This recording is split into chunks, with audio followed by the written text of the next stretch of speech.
26तम Ramji cricket tournament मुड़पला अनुकूल्य चली tournament चतुर्थ दिवस आम पाइचु आम गहन आज मुख्य अतिथि कुमारी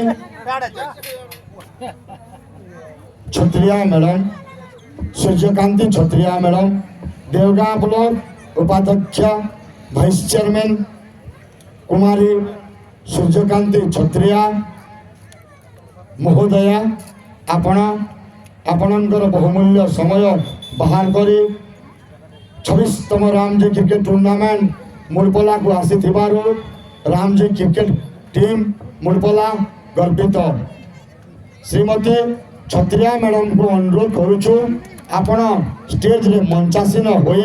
आपणकर आसन अलंकृत करनियंतु देवगां ब्लॉक उपाध्यक्ष